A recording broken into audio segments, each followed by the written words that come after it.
நாம் இந்த நாளில் ஆண்டவர் சொன்ன முக்கியமான காரியம் அவருடைய பிரதான கட்டளையை நிறைவேற்றுவது. மார்க் 16:15 உலகம் எங்கே போய் சகல ஜனங்களுக்கு சுவிசேஷத்தை அறிவியுங்கள். இது வெறுமன 12 பேருக்கு மட்டும் கொடுக்கப்பட்ட கட்டளை அல்ல, அல்லது முழு நேர ஊழியர்களுக்கு மாத்திரம் கொடுக்கப்பட்ட கட்டளை அல்ல. ரட்சிக்கப்பட்ட ஒவ்வொரு விசுவாசிக்கும் கொடுக்கப்பட்ட ஆண்டவருடைய கட்டளை. இதை முதலாவது நம்ம உணர்ந்து கொள்ளணும், தெரிந்து கொள்ளணும்.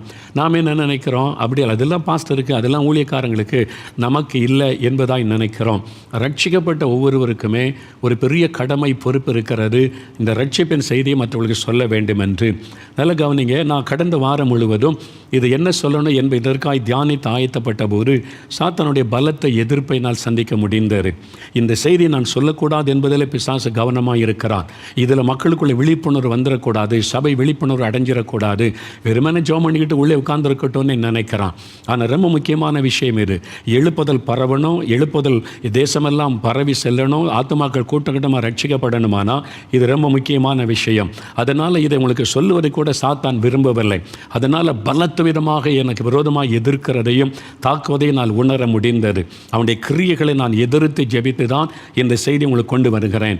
இன்றைக்கு மாத்திரமல்ல, வருகிற வாரத்திலும் அதை குறித்து தொடர்ந்து உங்களோடு பேசும்படி ஆண்டவர் கட்டளையிட்டு இருக்கிறார். இன்றைக்கி முதலாவது இந்த பிரதான கட்டளை, இயேசு சொன்ன பிரதான கட்டளை, சுவிசேஷத்தை அறிவிக்கிற கட்டளை உங்களுக்கு உரியது. ரட்சிக்கப்பட்ட குட்டி பிள்ளைகள், நீங்களும் சுவிசேஷத்தை அறிவிக்கணும். ரட்சிக்கப்பட்ட எல்லாருமே இந்த சுவிசேஷத்தை கட்டாயம் அறிவிக்க வேண்டும் என்பதாக வேதம் தெளிவாய் சொல்லுகிறது. அதனால் நம்ம எல்லாருமே சுவிசேஷத்தை அறிவிக்க வேண்டும் என்று கர்த்தர் விரும்புகிறார். ஏனென்றால் ஆண்டவருடைய வருகையில் நம்ம ஆயத்தப்படணுமானா எல்லாருக்காக ஜெபிக்கணும், எல்லாருக்கும் சுவிசேஷத்தை அறிவிக்கணும். நேற்று தினம் அதை குறித்து தெளிவாக உங்களுக்கு பல காரியம் சொன்னேன். சபை நடத்துகிற பாஸ்டர்மார்கள், போதகர்கள் என்ன நினைக்கிறீங்க, அது எங்கள் வேலை கிடையாது. நாங்கள் சர்ச்சில் ஆராதனை நடத்திக்கிட்டே இருப்போம், அதெல்லாம் மற்றவங்க தான் ஊழியம் செய்து ஆத்மா கொண்டு வரணும் என்பதாக நினைக்கிறோம். எபேசியர் 4:12 சொல்லுது, சுவிசேஷ ஊழியத்தின் வேலைக்காகவும் 5 விதமான ஊழியங்கள். மெய்ப்பராக இருந்தாலும் சுவிசேஷத்தை அறிவிக்கணும், தீர்க்கதரிசியாக இருந்தாலும் சுவிசேஷத்தை அறிவிக்க. I am a Bible teacher, only teacher தான் பண்ணுவேன், தப்ப முடியாது. நீங்கள் சுவிசேஷத்தை அறிவிக்கணும், ஏதாவது ஒரு விதத்தில் சுவிசேஷத்தை மற்றவர்களுக்கு சொல்லணும். எல்லா ஊழியமுமே சபையின் பக்தி விருத்தி சுவிசேஷ வேலைக்காக ஏற்படுத்தப்பட்டது என்று வேதம் சொல்லுகிறது. அப்போ சபையினுடைய பிரதான நோக்கம் என்ன, ரட்சிக்கப்பட்ட நம்முடைய பிரதான நோக்கம் என்ன? Number 1 job of the believer is soul winning. Number 1 job is the church is a soul winning. இதுதான் அவங்க சபையில் எழுதி வைங்க. Number 1 job is soul winning. எங்களுடைய முதல் வேலை ஆத்துமாதாயம். ஒவ்வொரு விசுவாசியும் அதை மனதில் ஆழமாக பதிக்கணும். எத்தனை சாட்சி வாசித்தோம் பார்த்தீங்களா? இயேசு அறியாதவங்க எப்படி ரட்சிக்கப்பட்டாங்க? என் தோழி எனக்கு சொன்னாள், என்னுடைய ஃப்ரெண்டு எனக்கு சொன்னதுனால அதுதான் செய்ய சொல்கிறார் ஆண்டவர். கஷ்டம், உங்களை மேடை ஏறி பிரசங்கம் பண்ண சொல்லவில்லை. நம்ம ஊழியன உடனே மேடையில் ஏறி பிரசங்கம் பண்ணுறது, எனக்கு பிரசங்கம் பண்ணலாம் பழக்கம் இல்லை, வெட்கமாக இருக்கும், பயமாக இருக்கும்னு இல்லை. நிறைய ஊழிய வகைகள் இருக்கிறது. நீங்கள் வாய் திறந்து பேசாமலேயே சுவிசேஷத்தை அறிவிக்க முடியும். அதெல்லாம் உங்களுக்கு சொல்லிக் கொடுக்க போகிறேன். அதுதான் இன்றைக்கு முதலாவது ஒரு காரியம். என்னென்னா கைப்பிரதி ஊழியம், அதாவது சுவிசேஷ பிரதிகள் ஊழியம், ட்ராக்ஸ், காஸ்பல் ட்ராக்ஸ் மினிஸ்ட்ரி. இது ரொம்ப சிம்பிள், எல்லாரும் செய்ய முடியும். குட்டி பிள்ளைகள் செய்ய முடியும், எல்லாருமே செய்யக்கூடிய ஒரு ஊழியம். முதல்ல அதை குறித்து பார்க்க போகிறோம். அடுத்த வாரத்தில் இன்னும் நிறைய ஊழியங்கள், என்னென்ன விதத்தில் ஊழியம் செய்ய முடியும். நீங்கள் இதை கவனிக்கும் போது ஆண்டவரே உங்களோடு பேசுவார். என்ன மாதிரி ஊழியம் உங்களால் செய்ய முடியுமோ அதில் வழி நடத்துவார். அதை செஞ்சால் போதும். இன்றைக்கி ரொம்ப கடினமாக செய்ய தேவையில்லை. ப்ராக்டிக்கலாக அனுதின வாழ்க்கையில், உங்கள் வேலைக்கு மத்தியில், பிஸ்னஸுக்கு மத்தியில், குடும்ப பொறுப்புகளுக்கு மத்தியில் வாரத்தில் ஒரு நாள் கூட செய்யலாம். எப்படி சிம்பிளாக இயேசு மற்றவங்களுக்கு அறிமுகப்படுத்தலாம், இந்த பிரதான கட்டளை எப்படி நிறைவேற்றலாம், இதைத்தான் உங்களுக்கு நான் சொல்லிக் கொடுக்க போகிறேன், வசனத்திலிருந்தும் அனுபவத்திலிருந்தும். அதனால் முதலாவது கைப்பிரதி ஊழியம், ட்ராக்ஸ் கொடுப்பது. நான் 1972 ஆண்டு தேவன் கிருபையாக என்னை ரட்சித்தார். நான் அப்போ காலேஜில் படித்து கொண்டிருந்தேன், ஃபஸ்ட் இயர் PUC. அந்த ரட்சிக்கப்பட்ட உடனே என் உள்ளத்தில் உண்டானதே ஆத்ம பாரம். ரட்சிக்கப்படாதவங்களை பார்க்கும்போது இவங்க ரட்சிக்கப்படணுமே அப்படின்ற ஒரு பாரம். அதுக்கு பிறகு தான் என் குடும்பமும் ரட்சிக்கப்படணுமேனு நான் ஜெபிக்க ஆரம்பித்தேன். அடுத்து ஜெபிக்க ஆரம்பித்த உடனே ஆண்டவர் உள்ளத்தில் கொடுத்த பாரம், இந்த சுவிசேஷத்தை மற்றவர்களுக்கு நான் சொல்லணும். அவங்க கேட்டால் தானே ரட்சிக்கப்படுவாங்க, சொன்னால் தானே ரட்சிக்கப்படுவாங்க. அப்படி தானே ரோமரில் நேற்று தானே பார்த்தோம். அப்போ சொல்லாவிட்டால் எப்படி விசுவாசிப்பாங்க, விசுவாசித்து தானே ரட்சிக்கப்படுவாங்க. அப்போ எனக்கு சாதாரணமாக ரொம்ப கூச்ச சுபாவம் உள்ளவன். 4 பேர் நிற்கிற பேசுகிற இடத்துல போய் நான் நின்று கூட பேச மாட்டேன். மாட்டேன். ரொம்ப நெருங்கி பழகின ஃப்ரெண்ட்ஸாக இருந்தால் அவங்கள்ட்ட தான் பேசுவேன். நார்மலாக எனக்கு ரொம்ப கூச்ச சுபாவம் வேணும், அப்படி யாருக்கிட்டே பப்ளிக்கில் போக மாட்டேன். ஆனால் இந்த ஒரு கைப்பிரதியாவது கொடுக்கணும் எனக்கு ஆசை. எனக்கு பேச தெரியாது, பேச பயம், இயேசுவை சொல்ல தெரியாது, ஆனால் ட்ராக்ஸாவது கொடுக்கணும்னு சொல்லி சென்னையில் அப்போ விசுவாச கைப்பிரதி கழகம் அப்படின்னு சொல்லி ஒன்று இருந்தது. சாமுவேல் டேனியல்னு ஒரு ஐயா அவங்க வந்து கைப்பிரதி அனுப்புவாங்க. எனக்கு 100 வேணும் 1000 வேணும்னு அனுப்புவாங்க. அந்த காலத்தில் அதான் 70கள் ஆரம்பத்தில் அந்த பழைய ஊழியக்காரங்களுக்கு தெரியும். நான் அப்போ வந்து வருஷத்தில் ஒரு முறை சென்னையில் இருந்தேன்னா லீவுக்கு 4 மாவடிக்கு வருவேன். 1 மாத காலம் இங்கே இருப்பேன். அப்போ நான் ஊரில் போய் ஊழியம் செய்யணும், இந்த ட்ராக்ஸையாவது மற்றவங்களுக்கு கொடுக்கணும், இயேசுவை மற்றவங்களுக்கு அறிவிக்கணும், எனக்கு ரொம்ப பாரம். உங்களுக்கு ஆசை இருக்குதா? இயேசுவை அறிவிக்கணும்னு ஆசை இருந்தால் நீங்கள் ரட்சிக்கப்பட்டிருக்கீங்கன்னு அர்த்தம். அந்த ஆசை இல்லைன்னா உங்களுடைய ரட்சிப்பு கேள்விக்குரியது. ஏன்னா நீங்கள் பெற்றுக்கொண்ட சந்தோஷத்தை அடக்க முடியாது. அந்த ரட்சிப்பின் சந்தோஷம், பாவமன்னிப்பின் மகிழ்ச்சி அவ்வளவு. யாருக்காவது சொல்லணும்னு தோணும், ஒருத்தருக்காவது சொல்லிடுவீங்க, அல்ல இந்த நிகழ்ச்சியாவது பாரு, இதை பார்த்தா அப்படியாவது இயேசுக்கு கனெக்ட் பண்ண உங்களுடைய உள்ள விரும்பிக்கிட்டே இருக்கும். அதுதான் நீங்கள் ரட்சிக்கப்பட்டிருக்கீங்கன்றதுக்கு ஒரு முக்கிய அடையாளம். நீங்கள் ஆத்துமாக்களை குறித்து சுவிசேஷத்தை அறிவிக்கணும்னு ஆசை உங்களுக்கு இல்லைன்னா உங்களுடைய ரட்சிப்பு கேள்விக்குரியது. நீங்கள் சரியாக ஆண்டவருக்கு ஒப்பு கொடுக்கலை, இயேசுவை ருசிக்கலைன்னு அர்த்தம். நல்லா அறிந்து கொள்ளுங்க. நீங்கள் ரட்சிக்கப்பட்டு தான் கட்டாயம் உங்களுக்குள்ள தாகம் வந்துடும், இந்த இயேசுவை சொல்லணும், யாருக்காவது சொல்லணும் அப்படின்னு. உங்களுக்கு பயம் இருந்தாலும் வெட்கம் இருந்தாலும் ஏதாவது விதத்தில் சொல்லணும்னு தோணும். அதில் ஒன்று தான் நான் எனக்குள்ள தாகம். நான் இப்போ அபிஷேகமே பெறல. 74 தான் கர்த்தர் பரிசுத்த ஆவியினால் நிரப்பினார். இப்போ 73ஆம் வருஷம் எனக்கு ஞாபகம் இருக்குது. நான் வந்து கொஞ்சம் கைப்பிரதி வாங்கி அது நாங்கள் சென்னையிலேருந்து 4 மாடி கொண்டு வந்தேன். எங்கள் வீட்டில் எல்லோரும் இந்துக்கள். நான் அதை வைத்து ஜெபம் பண்ண, ஆண்டவரே இந்த கைப்பிரதியை கொடுக்கணும், இயேசுவை அறியாதவங்க அறியணும், ரட்சிக்கப்படணும், இதை கொடுக்கணும், இதை வாசிக்கிறவங்க ரட்சிக்கப்படணும், அப்படிலாம் கை வச்சு டெய்லி ஜெபம் பண்ணுவேன். இப்போ உள்ளூருக்குள்ளே கொடுக்கறதுக்கு பயம். எல்லாம் தெரிஞ்சவங்க சொன்னாங்க, உள்ளூருக்குள்ளே கொடுக்க நான் கேள்வி கேட்டேன், என்ன பதில் சொல்கிறது, பயம். அதனால் என்ன பண்ணலாம் அப்படின்னு யோசிக்கிறேன். எனக்கு ஆரம்ப காலம், ஆனால் எப்படியாவது இந்த செய்தியை சொல்லணும், கைப்பிரதி கொடுத்து இயேசுவை அறிவிச்சிடணும் அப்படின்னு சொல்லி தூத்துக்குடியில் எங்கள் சொந்தக்காரங்க உறவினர் வீட்டுக்கு நான் போயிருந்தேன். அப்போ இதான் நல்ல சந்தர்ப்பம் பண்ணி பையில் வச்சு அந்த டாக்ஸ் எல்லாம் கொண்டு போனேன். அவங்க வந்து ஒரு கேத்தலிக் கிறிஸ்டியன்ஸ், அவங்க வீட்டில் தங்கி இருந்தேன். அப்போ அங்கே போய் கொடுக்கலாம், அந்த சிட்டியில் யாரையும் எனக்கு தெரியாது, தெரிஞ்சவங்க யாரும் இருக்க மாட்டாங்க, கொடுக்கலான்னு சொல்லி அதை வைத்து காலையில் எளிமை முழங்கால் நின்று கை வச்சு அந்த டாக்ஸ் எல்லாம் செபிக்கிறேன். ஆண்டவரே முதல் ஊழியம் செய்ய போகிறேன். ஒரு பக்கம் இன்ட்ரெஸ்ட்டாக வாஞ்சியாக இருக்குது, இன்னொரு பக்கம் இருதை வேகமாக துடிக்குது, என்ன நடக்குமோ, யாராவது கேள்வி கேட்டால் என்ன பதில் சொல்கிறது, எனக்கு ஒன்றும் பதில் சொல்ல தெரியாது அப்படின்னு ஒரு பயம். அதனால் நான் என்ன ஜெபம் பண்ண தெரியுமா, ஆண்டவரே இந்த டாக்ஸ் எல்லாம் கொடுக்க போகிறேன், இதன் மூலம் ஆத்துமாக்களை சந்திங்க, அவங்களோட பேசுங்க, இதில் இருக்கிற வசனத்தின் மூலம் கிரியை செய்யுங்க, இவங்க எல்லாரும் ரட்சிக்க பண்ண ஜெபிச்சுட்டு அந்த ட்ராக்ஸ் கொடுக்க போகிறேன். யாரும் என்கிட்ட ஒரு கேள்வியும் கேட்கக்கூடாது. அவங்களுக்கு நான் தான் ஜெபம் பண்ணேன். யாரும் என்கிட்ட ஏதாவது இது என்ன கேட்டால் எனக்கு அவ்வளோதான், பதறும், கை கால் நடுங்கிறோம், எனக்கு பயம், எனக்கு பதிலாம் சொல்ல தெரியாது. அதனால் யாரும் என்கிட்ட ஒரு கேள்வியும் கேட்கக்கூடாது. ட்ராக்ஸை மட்டும் கொடுத்துட்டு வந்துடுவேன்.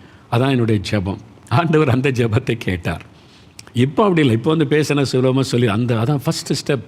முதல் 73 தான் முதலாவது என் ஊழியம் ட்ராக்ஸ் டிஸ்ட்ரிபியூஷன், கைப்பிரதி ஊழியம் தான் ஆரம்பித்தேன். நான் ஜெபிச்சுட்டு அதை எடுத்துக்கொண்டு இந்த தூத்துக்குடி ரோட்டில் தெருவில் வேகமாக கொடுத்துக்கிட்டு போனேன். நிற்கவே மாட்டேன், நடந்துக்கிட்டே கொடுத்துட்டு போயிட்டே இருப்பேன். நின்னா தானே ஏதாவது கேட்டுருவாங்கல்ல, இது என்னது, இதில் என்ன எழுதியிருக்கு அப்படின்னு கேட்டால் என்ன பதில் சொல்ல. அதனால் வேகமாக கொடுத்துட்டு கடையில் அங்கங்கே கொடுத்துட்டு வேகமாக கொடுத்து ஒரு 1000கணக்கான ட்ராக்ஸ் கொடுத்து முடிச்சிட்டேன். சந்தோஷம் இருக்குது.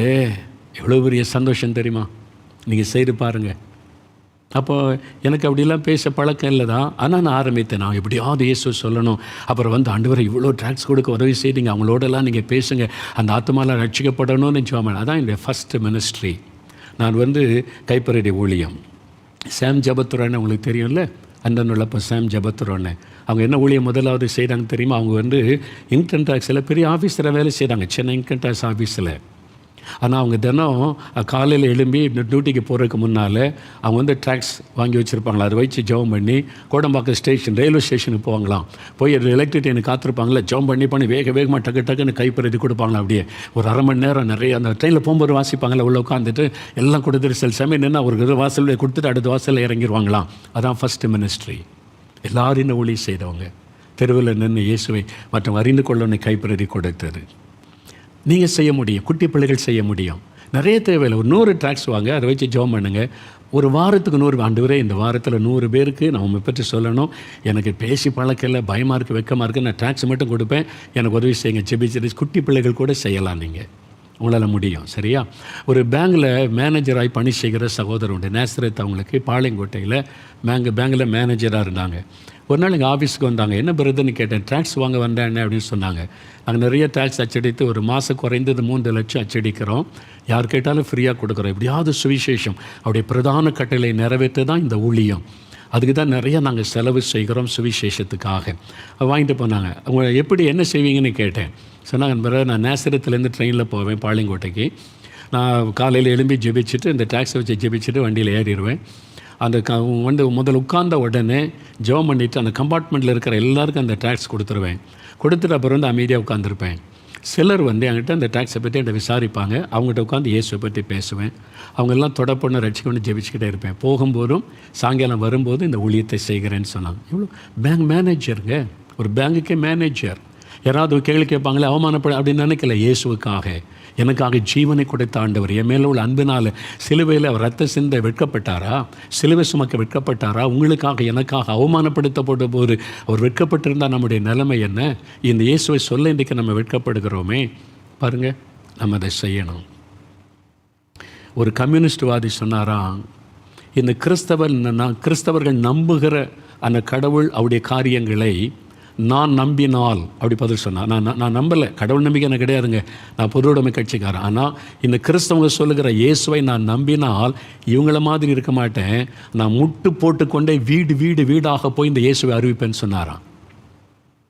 எல்லாம் கவனிங்க, ஒரு பொது உடைமை கட்சியை சார்ந்த மனிதன், எனக்கு கடவுள் நம்பிக்கை கிடையாதுங்க, ஆனால் இந்த கிறிஸ்தவர்கள் சொல்லுகிற இயேசு அவரை பற்றின விவரங்களை நான் வாசித்திருக்கேன், அதை நான் நம்பினால் இவங்கள மாதிரி இருக்க மாட்டேன், முட்டு போட்டே வீடாக போய் இந்த இயேசுவை அறிவிப்பேன் என்பதாய் சொன்னாராம்.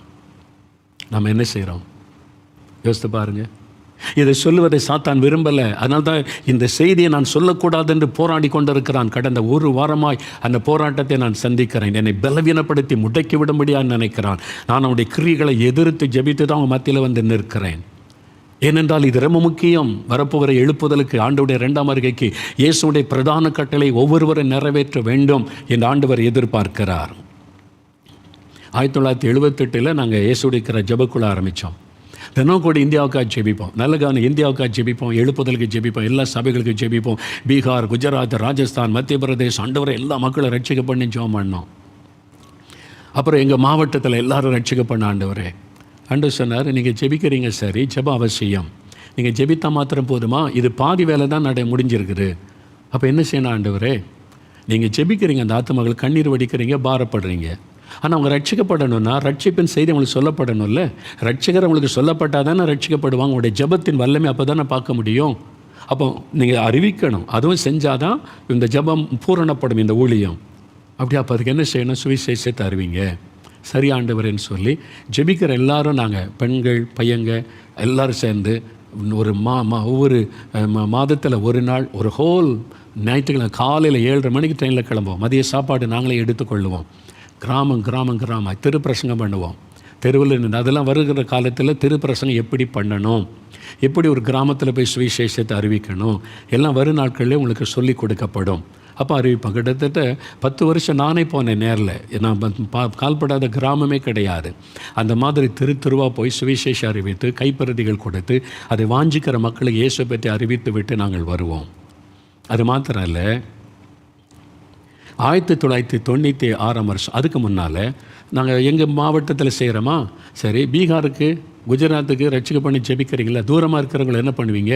நாங்கள் போக முடியாத ஆண்டவரே, எங்கள் மொழியும் தெரியாது, அனுப்புங்க. யார் இப்போ மிஷினரி அனுப்புங்க, எங்களுக்கு இங்கே என்ன தெரியும்? மிஷினரி ஸ்தாபனம் இருக்குது, அவங்களுக்கு உதவி செய்யுங்க. நண்பர் ஜெபக்குழு இருக்குது, ஜெம்ஸ் இருக்குது, IMS இருக்குது, NMS இருக்குது, எத்தனை மிஷினரி ஸ்தாபனம். நாங்களே அந்த நாட்களில் ஒரு 400 ரூபாய்க்கு டேபிள் வாங்க வழி இல்லாமல் 6 மாதம் ஜெபிச்சிருக்கிறோம் ஒரு டேபிளுக்கு. ஆண்டவரே, அப்போ மிஷினரி சப்போர்ட் பண்ணோன்னா அதுக்கு பணம் அனுப்பணும். அப்போ தான் உங்களுடைய ஜெபத்துக்கு வேல்யூ. நீங்கள் வெறும் ஜெபம் மட்டும் பண்ணுறீங்க, சுவிசேஷ அறிவிக்கலைன்னா எப்படி? நீங்கள் பாதி தான் செய்கிறீங்க, பாதி வேலை செய்யலை, அது சரிப்படாது. அது பூரண எழுப்புதலை கொண்டு வராது, ரட்சிப்பை கொண்டு வராது. சரி ஆண்டவரை நாங்கள் கீழ்ப்படுகிறோம். ஜெபக்குழுவில் எல்லாம் கிராமத்தில் உள்ள ஏழை சகோதரர்கள், தாய்மார்கள். நான் சொன்னேன், நம்ம எல்லாம் சேர்ந்து ஒரு மிஷினரி சப்போர்ட் பண்ண ஆண்டவர் சொல்கிறாரு. ஆளுக்கு 50 ரூபா, 100 ரூபா, 20 ரூபா, எவ்வளோ முடியுமா போட்டு முதல் மிஷினரி நண்பர் சுவிசேஷ ஜெபக்குழுமாக பிரதிஷ்டை பண்ணி அனுப்பினோம். இன்றைக்கு நாங்கள் முதல்ல அப்படி அனுப்பி இயேசுடிக்கிறார் ஊழியத்தில் உள்ளவங்களே பல மிஷினரிகளை சப்போர்ட் பண்ணுறோம். இயேசுடிக்கிற ஸ்டாஃப்ன்றால ஊழியக்காரர்கள் அவங்களே பல மிஷினரிகளே நாங்கள் சப்போர்ட் பண்ணுகிறோம். ஊழியத்தில் உள்ளவங்க சம்பளத்திலிருந்து பணம் போட்டு, அப்புறம் வெளியிலேருந்து நிறைய பேரை கர்த்தர் எழுப்பினதுனால இன்றைக்கி 980க்கு மேலே மிஷினரிகளை தாங்குகிறோம். இந்த வருஷம் முடிவதுக்குள்ளே 1000 மிஷினரி சப்போர்ட் பண்ணணும் தான் எங்களுடைய தரிசனம், ஜெபம். அப்போ எல்லா மாநிலத்திலும் இன்றைக்கி மிஷினரிகள் இருக்கிறாங்க, சுவிசேஷம் அறிவிக்கிறாங்க. நாங்கள் அவங்களுக்காக ஜெபிக்கிறோம். ஜெபிக்கவும் செய்யணும். தூரமாக இருக்கிறவங்களுக்கு சுவிசேஷத்தை அறிவிக்கிற மிஷினரிகளை அனுப்பணும். பக்கத்தில் இருக்கிறவங்களுக்கு நம்ம அறிவிக்கணும். ஒவ்வொரு சபையும் அதனுடைய பொறுப்பு. எனக்கு அன்பான ஊழியக்காரர்களே, தயவுசெய்து நல்லா உணர்ந்து கொள்ளுங்க. நீங்கள் வேறு எந்த சாக்கு போக சொல்ல முடியாது. சுவிசேஷத்தை அறிவிப்பதற்கும் சபையினுடைய பெரிய பொறுப்பு என்பதை உணர்ந்து கொள்ளணும். சரியா? 1996 ஒரு நாள் நான் ஜெபிக்கும் போது ஆண்டவர் சொன்னார், தலைநகருக்கு சுவிசேஷம் அறிவிக்கணும். டெல்லி, இந்தியாவுடைய தலைநகர் டெல்லிக்கு. அந்த பாரத்தை உண்டாக்கி நான் ரொம்ப ஜெபித்து கொண்டே இருந்தேன். டெல்லி நான் ரொம்ப போனதில்லை டெல்லிக்கு. அதுக்கு முன்னால் நான் டெல்லிக்கெல்லாம் அதிகம் போனது கிடையாது. ஒரு முறை நம்ம போயிருக்கிறேன், அவ்வளோதான். அதனால் டெல்லி குறித்த பாரம் கொடுத்து டெல்லியில் இருக்கிற மக்களை சுவிசேஷம் அறிவிக்கணும்னு ஜெபித்து கொண்டே வந்தேன். சில மாதங்களுக்கு ஜெபித்த பிறகு அங்குள்ளவங்களுக்கு என்ன எப்படி அறிவிக்கிறான்னு எங்களுக்கு இந்தியும் தெரியாது, என்ன செய்கிறது. ஆண்டவர் சொன்னார், கைப்பிரதி நல்ல வசன செய்திகளை பிரிண்ட் பண்ணி மக்களுக்கு கொடுங்க, அதன் மூலமாக என் செய்தியை அவங்க அறிந்து கொள்ளுவாங்க அப்படின்னு கர்த்தர் பேசினார். அப்போ நான் ஜெபம் பண்ணிவிட்டு டெல்லியில் எனக்கு தெரிஞ்ச குடும்பம், அங்கே இருக்கிற ஊழியக்கார சிலரோட நான் தொடர்பு கொண்ட போது அங்கேருந்து சரியான ரெஸ்பாண்டே எங்களுக்கு வரலை. சிலர் சொன்னாங்க, இப்போ அதாவது மத வைராக்கியமுள்ள அரசாங்கம் இருக்கிற, இப்போ இங்கே ஊழியர் அப்படியெல்லாம் செய்ய முடியாது அப்படின்னு அப்படிப்பட்ட செய்திகள் தான் வந்தது. நான் ரொம்ப சோர்ந்து போய் என்ன ஆண்டவரே பண்ணுறது, நாங்கள் தொடர்பு கொண்ட சரியான ரெஸ்பாண்டில் என்ன பண்ணுறது. அப்போ ஆண்டவர் சொன்னார், you go and spy the land.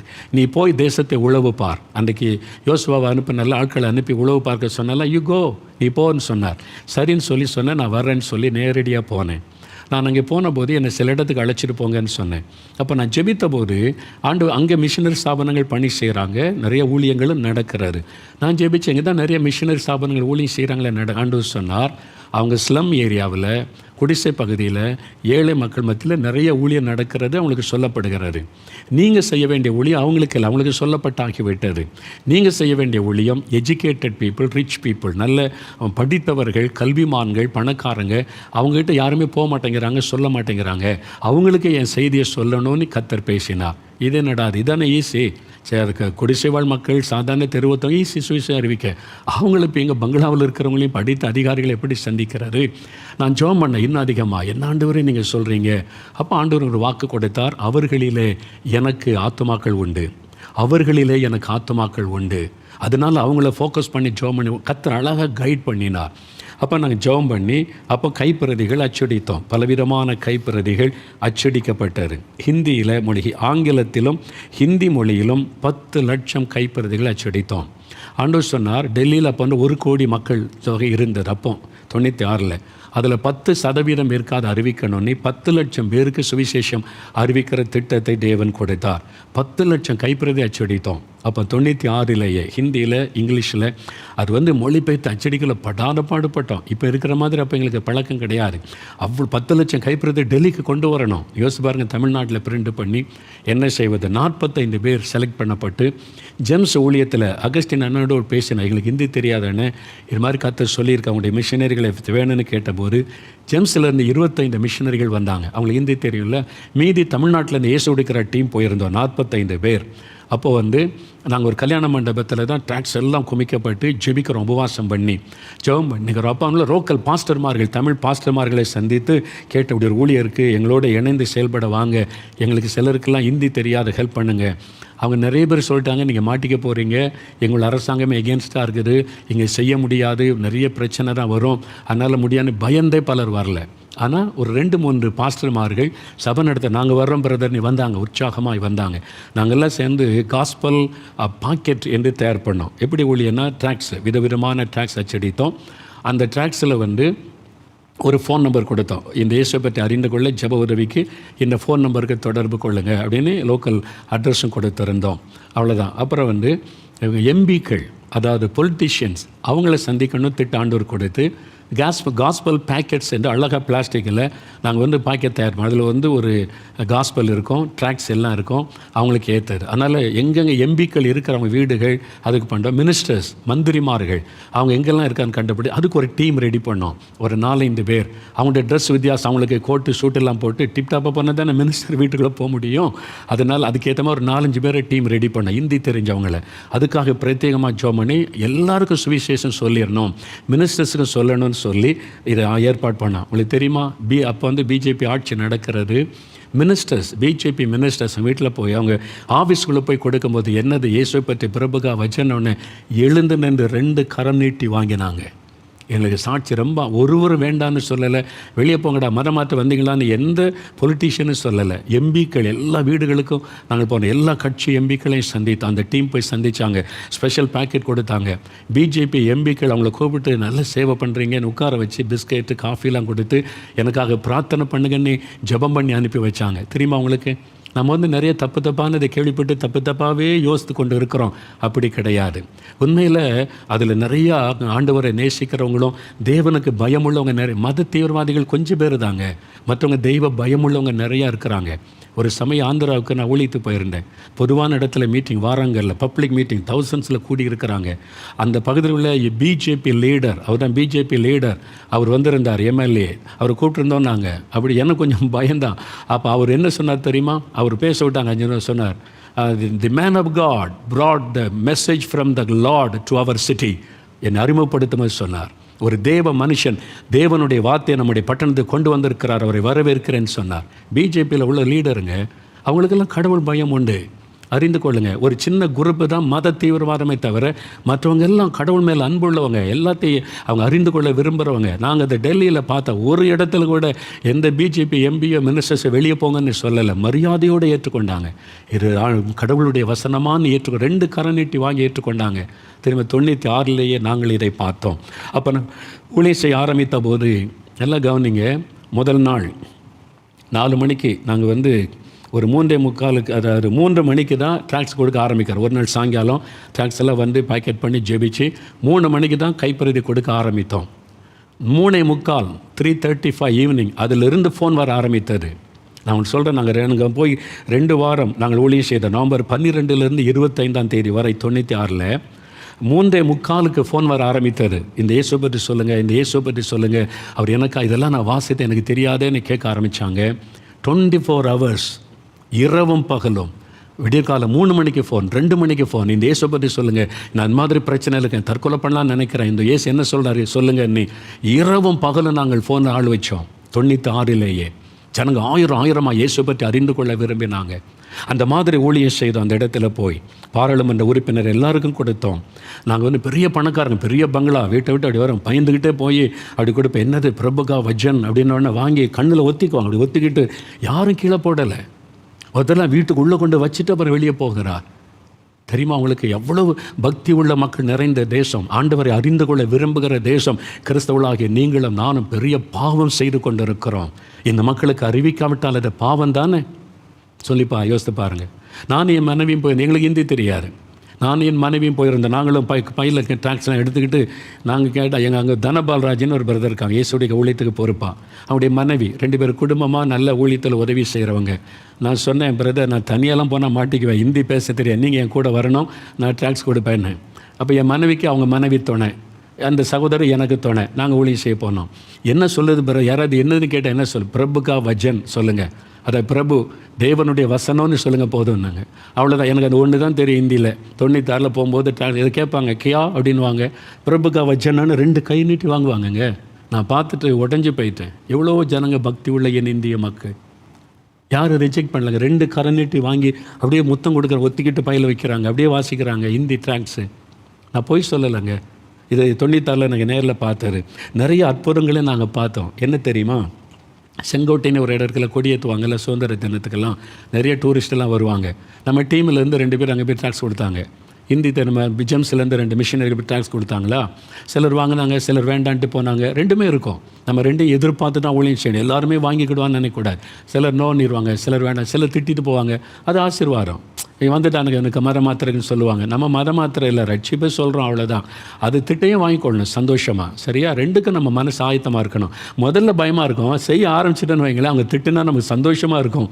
இயேசுக்காக நான் திட்டப்படுறேன், இயேசு எனக்கு அவமானப்பட்டார், எனக்கு அவங்க அவமானப்படுத்த ரொம்ப சந்தோஷமாக தெரியும். ஓகேவா? அப்போ இவங்க கொடுத்துக்கிட்டே இருக்கும்போது சிலர் வேண்டான்னாங்க. அப்போ பாருங்களேன், கூட்டமாக வந்தோன்னா ஒருத்தர் வேண்டான்னா வரிசையாக வேண்டான்னிடுவாங்க. பத்திரிக்கைகள் அப்படி இருப்பாங்க. ஒரு மென்டல் பைத்தியக்காரர் அப்படியே தலைவரி கோலம் அழுக்கான வஸ்திரம் போட்டு பைத்தியம் அப்படியே ஆடிக்கிட்டே வந்தானா இவங்க கையில் டாக்ஸ் மொத்தமாக கொஞ்சம் பிடிங்கிட்டான் கையிலேருந்து. அவன் மென்டல் பைத்தியம் பிடித்த ஒரு நபர். அவன் பிடுங்க நான் என்ன செய்ய முடியும்? அவன்கிட்ட சண்டை போட முடியல, விட்டுட்டாங்க. என்ன நடந்ததுன்னு பார்த்தா அவன் எல்லாருக்கும் டாக்ஸ் கொடுக்குறான். அவன் கொடுத்தோடனே யாருமே மறுக்கலை. அவன்கிட்ட வேண்டான்னு சொல்லுவாங்களா? அவன் மென்டலாக இருக்கிறான், எல்லாம் கொடுக்குறான் வரிசையாக, எல்லாத்தையும் கொடுத்து முடிச்சிட்டான். இவங்களுக்கு ரொம்ப ஆச்சரியம், ஆண்டவர் அந்த சகோதரனை கூட பயன்படுத்தினார் என்று. இன்னொரு அனுபவம் தெரியுமா? அவர் கடையில் உட்கார்ந்துருந்த ஒரு நபர், அவர்கிட்ட போய் ஒரு டாக்ஸ் நீட்டினார். அது தெரிஞ்சு கிறிஸ்தவங்க டாக்ஸ் கொடுக்குறாங்க, அது மற்ற என்னோ அப்படின்னு இந்தியாவில் திட்டார். அவர் திட்டிட்டு போயா அப்படின்ட்டார். இந்த மிஷினரி வாங்கிட்டு அப்படி வெளியே வந்தாரா, ஒரு குரங்கு டக்குன்னு ஒரு தோள் மேலே உட்காந்துச்சு, ஒரு கையில் இந்த டாக்ஸை பிடுங்கிச்சு. ஆமாம், இவர் பார்க்குற பயந்து கொடுத்துட்டார். குரங்கிட்ட போய் சண்டை போட முடியுமா? நேரம் அதே கடைகளில் போய் அந்த கல்லால் உட்காந்து ஆள்கிட்ட போய் அதுக்கு டாக்ஸை கொடுக்குது. இப்போ அவர் வாங்குவார், அது கடவுளாக நினைக்கிறவரில் கடவுளே வந்து நம்ம கொடுக்குறான்னு சொல்லி கும்பிட போட்டு வாங்கி கொண்டாருங்க. டிஃப்ரெண்டான எக்ஸ்பீரியன்ஸ். நீங்கள் ஊழியம் செய்து பாருங்கள், எவ்வளோ சந்தோஷம் தெரியுமா? கிறிஸ்தவங்களுக்கு அந்த சந்தோஷமே தெரியலை. நீங்கள் அதை பெற்றுக்கொள்ளணும். சுவிசேஷத்தை அறிவிக்கும் போது உண்டாகிற சந்தோஷம். என்ன நடந்தது தெரியுமா? நாங்கள் 3:45 ஃபோன் வந்தது. டே அண்ட் நைட் ஒரு ஆளை நியமித்தோம். இரவும் பகலும் ஒவ்வொரு ஆட்களை மாற்றி மாற்றி நியமித்தோம். 5000க்கும் அதிகமான பேர். அந்த ஒரு 12லேருந்து 25ஆம் தேதி 13 நாளைக்குள்ள 5000க்கும் அதிகமான பேர் இந்த இயேசு பற்றி எங்களுக்கு தெரியணும், இந்த இயேசு பற்றி முழுமையாக சொல்லுங்கன்னு தொடர்பு கொண்டாங்க. அதுக்கு என்ன செய்யுதுன்னு தெரியுமா? ஆண்டவர் சொன்னார், இவங்களுக்கு என்ன செய்ய போகிறேன்? டெல்லியில் ஒரு பெரிய ஹால் புக் பண்ணி இவங்களுக்கு மட்டும் ஒரு நாள் கூட்டம் வைத்தோம். ஒரு முறை கூட கிறிஸ்தவ கூட்டம் பார்த்துடாதவங்க, ஒரு முறை கூட ஆலயத்திற்கு போயிடாதவங்க, இயேசு பற்றி இப்போ தான் அறிந்து கொண்டவங்க ட்ராக்ஸ் மூலமாக 5000 பேருக்கு தகவல் அனுப்பிச்சு இது மாதிரி ஒரு ஹால் இருக்குது, பொதுவான ஹால், ஒரு காமன் ஹாலில் வாங்கன்னு அழைப்பு கொடுத்த போது ஆயிரக்கணக்காக அந்த ஹால் நிரம்பி வழிந்தது. எல்லாரும் கிறிஸ்தவர் எல்லாரும் பயபக்தியாக வந்து நின்னாங்க. இயேசுனா யார் எப்போ நான் நேரடியாக போய் அவங்களோட பேசி ஜெபித்த போது அப்படி இயேசுவை ஏற்றுக்கொண்டாங்க. இயேசு என்னை பார்த்து கேட்டார், இந்த மக்கள் இவ்வளோ தாகத்தோடு இருக்காங்களே, இவங்களுக்கு நான் என்ன செய்ய போகிறேன்? தொடர்ந்து அவங்க என்னை அறிய நான் என்ன செய்ய போகிறேன்? நான் என்ன செய்யணும் ஆண்டவரேன்னு கேட்டேன். இவங்களுக்கு மேகசின் அனுப்பு. அதனால தான் ஹிந்தி மேகசின் ஆரம்பித்தோம்.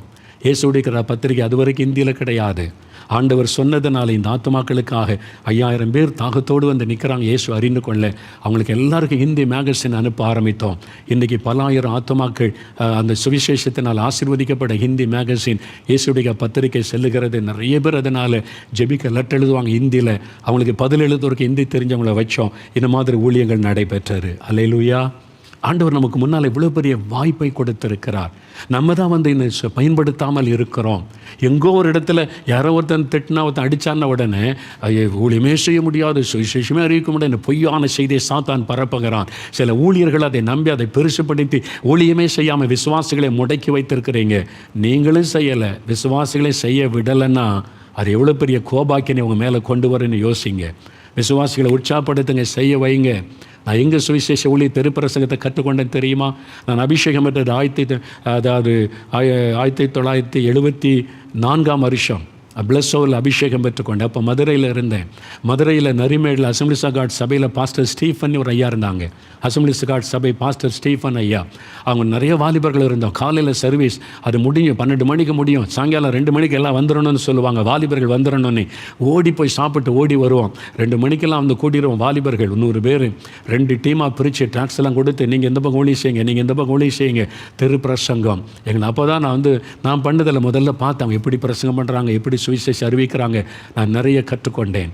எனக்கு அன்பானவர்களே, எவ்வளோ செய்ய வேண்டிய காரியம் இருக்கிறது. யோசித்து பாருங்கள். நாம் அதை செய்வணும் என்று கர்த்தர் விரும்புகிறார். அதோடு நின்றல 1996 2000 வருஷம் நல்லா 2000 வருஷத்தில் ஆண்டவர் சொன்னார், இந்தியா முழுவதும் 1 கோடி மக்களுக்கு சுவிசேஷம் அறிவிக்கணும். அப்படின்னு ஒரு திட்டம் கொடுத்தார். நான் ஜெபிக்கும் போது சுவிசேஷத்தை அறிவிக்கணும், 1 கோடி பேருக்கு அறிவிக்கணும். நாங்கள் டெல்லியில் 10 லட்சம் பேருக்கு அறிவித்தோம். இப்போ இந்தியா முழுவதும் 1 கோடி பேருக்கு சுவிசேஷம் அறிவிக்கணும்னு கர்த்தர் பேசினார். அது எப்படி அறிவிக்கிறது ஆண்டவரே? இதை ட்ராக்ட்ஸு கைப்பரிதி மூலமாக கொண்டு போங்க. யார் அறிந்து கொள்ள விரும்புகிறாங்களோ அவங்க தொடர்பு கொள்வாங்க.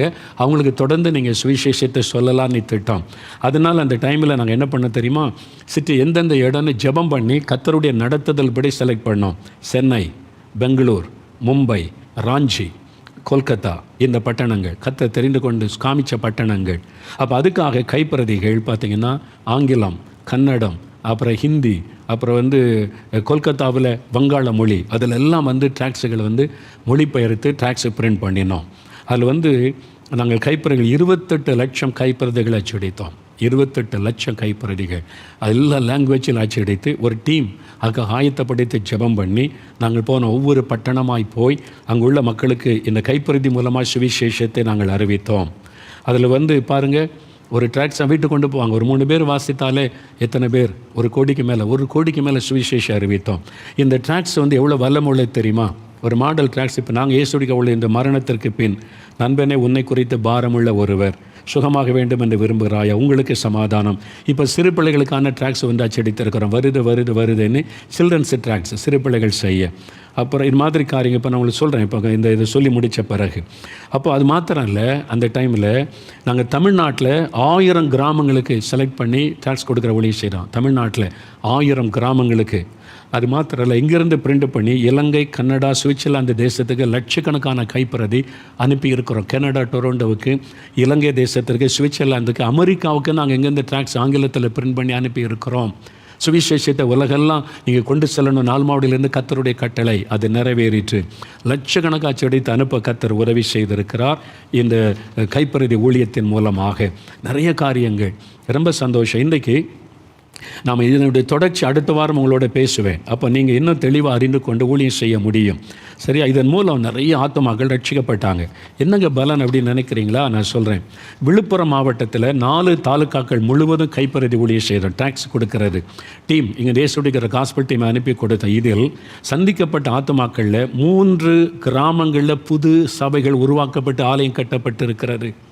தெளி கிராமம், தியாகதுருகம், விழுப்புரம் காலனி என்ற இடங்களில் 3 இடங்களில் சபை உருவாகி ஆலயங்கள் கட்டி கொடுக்க தேவன் உதவி செய்தார். சேலம் மாவட்டம் முழுவதிலும் 12 யூனியனில் உள்ள கிராமங்களுக்கு கைப்பிரதி ஊழியம் செய்தோம். பனைமரத்துப்பட்டி என்ற கிராமத்தில் ஒரு சபை புதுசாக 90 ஆத்மாக்கள் இயேசு ஏற்றுக்கொண்டு சபைக்கு வந்தாங்க. வாழப்பாடி பகுதியில் 30 பேர் இயேசு ஏற்றுக்கொண்டு கர்த்தரை ஆராதிக்கிறவளா மாறினாங்க. தருமபுரி, கிருஷ்ணகிரி மாவட்டத்தில் ஏராளமான கிராமங்களில் போய் ஊழியம் செய்தோம். அங்கே சில புது சபைகள் உருவாக்கப்பட்டது. ராமநாதபுரம் மாவட்டம் முழுவதும் நாங்கள் கைப்பிரதி ஊழியங்கள் செய்தோம். கடலூர் மாவட்டத்தில் செய்த ஊழியத்தில் 3 புது சபைகள் உருவாக்கப்பட்டு விட்டது. கைப்பிரதி கொடுத்து சுவிசேஷம் அறிவித்ததுனால கிறிஸ்தவளை இல்லாத கிராமத்தில் 3 சபைகள் உருவாக்கப்பட்டது. கொடைக்கானல் மலைவாசி மக்களுக்கு என்று கர்த்தர் பேசி 241 கிராமங்களுக்கு நாங்கள் போய் சுவிசேஷம் அறிவித்தோம். கொடைக்கானல் மலை பகுதியில். தூத்துக்குடி மாவட்டத்தில் விளாத்திக்குளம் தாலுகா முழுவதும் இந்த மாதிரி சுவிசேஷம் அறிவிக்க கைப்பிரதிகளை கொடுத்து சுவிசேஷம் அறிவித்தோம். திருச்சி மாவட்டம் சத்திரப்பட்டு பகுதியில் 52 கிராமங்களில் நம்ம போய் சுவிசேஷம் அறிவித்து நிறைய பேர் ரட்சிக்கப்பட்டாங்க. இது எல்லாமே எங்கள்கிட்ட ஆதாரத்தோடு இருக்கிறது. கர்த்தருக்கு தெரியும். நாங்கள் ஆதாரம் உங்களுக்கு உற்சாகப்படுத்துறதுக்கு இதெல்லாம் சொல்லுகிறேன். ஏன்னா ஒரு சுவிசேஷ ஊழியன்னா சுவிசேஷம் அறிவிக்கணும். சுவிசேஷம் அறிவிக்காமல் என்ன மோகன்லால் சுவிசேஷம் சொல்கிறாரு? வெறும் டிவியில் பேசிக்கிட்டு இருந்து லைக்ஸ் வாங்கிட்டு இருந்தால் என்ன சுவிசேஷம்? ஆண்டவர் என்கிட்ட கணக்கு கேட்பார்ல. கிராமத்துக்கு போகணும், தெருக்களில் போகணும். சுவிசேஷம் என்ன? தெருவில் இறங்கணும், கிராமத்துக்கு போகணும். அப்போ சபை என்றால் சபை நாங்கள் கட்டடத்துக்குள்ள ஆராதனை மட்டும் நடத்துவோன்னா எதுக்கு உனக்கு ஆராதனை? சுவிசேஷத்தை அறிவிக்காமல் என்ன சபை நடத்துகிற? கர்த்தர் கேட்பார். நீங்கள் போய் சுவிசேஷம் அறிவிக்கணும். வளர்ந்து கொண்டிருக்கிற சபைகளை பாருங்கள். நீங்கள் பாஸ்டர் மோகன் அவங்களுடைய சபையில் போய் விசாரிங்க என்ன செய்கிறாங்கன்னு. பாஸ்டர் எல் ஜோசப் சபையில் போய் விசாரிங்க என்ன செய்கிறாங்கன்னு. பாஸ்டர் ரத்தனபால்கிட்ட கேளுங்க. என்னென்ன சபை வளருதோ அதெல்லாம் கேட்டு பாருங்கள். ஒன்று ஜெபம், 2வது சுவிசேஷம் அறிவிப்பாங்க. சுவிசேஷத்துக்காக முக்கியத்துவம் கொடுப்பா. அவங்க சபை தான் வளரும். யோசித்து பாருங்கள். அதனால் இது எல்லாருமே செய்ய வேண்டிய ஒரு காரியம். பாருங்க, இந்த கைப்பிரதி ஊழியம் எனக்கு எப்படி ஆரம்பித்ததுன்னா, நான் அபிஷேகம் பெற்ற ஆரம்பத்தில் ஊழியத்து ஒப்பு கொடுத்தேன். 75 பைபிள் காலேஜுக்கு நான் படிக்கிறதுக்கு போனேன். அப்போ நான் ரொம்ப ஜெபம் பண்ணின போது ஆஸ்பத்திரி ஊழியம் போவேன். வியாதியஸ்தெல்லாம் பார்த்து ஜெபிக்க பல கைப்பிரதியெல்லாம் அந்த ஆஸ்பத்திரி கொடுக்க சரியான கைப்பிரதி அந்த டைமில் என் கையில் கிடைக்கல. நான் ஜெபம் பண்ணி நானே ஒரு ட்ராக்ஸ் எழுதினேன். அதுதான் சுகமாக வேண்டும் என்று விரும்புகிறாயா அப்படின்னு ஒரு சின்ன ட்ராக்ஸு. அந்த யோவான் 5ஆம் அதிகாரத்தை வச்சு ஆண்டவர் எழுத சொன்னார். நான் எழுதின முதல் புஸ்தகமே தான், முதல் ட்ராக்ஸ் தான் நான் எழுதினேன் 75.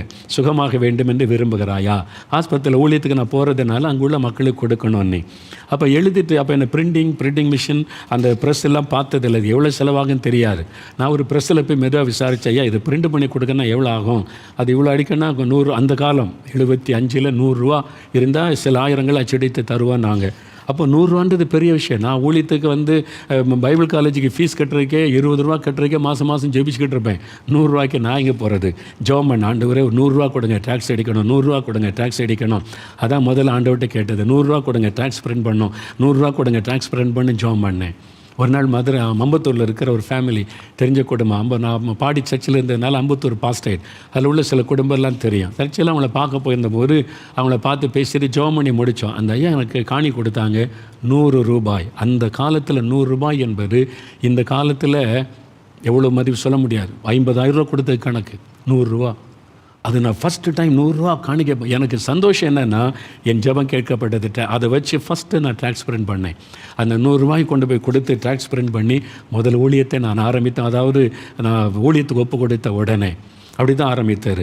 அப்புறம் நாங்கள் 4 மாவட்டிலேருந்து டேக்ஸ் எல்லாம் ஊழியெல்லாம் செய்யணும்னா டேக்ஸ் எங்களுக்கு கிடைக்காது.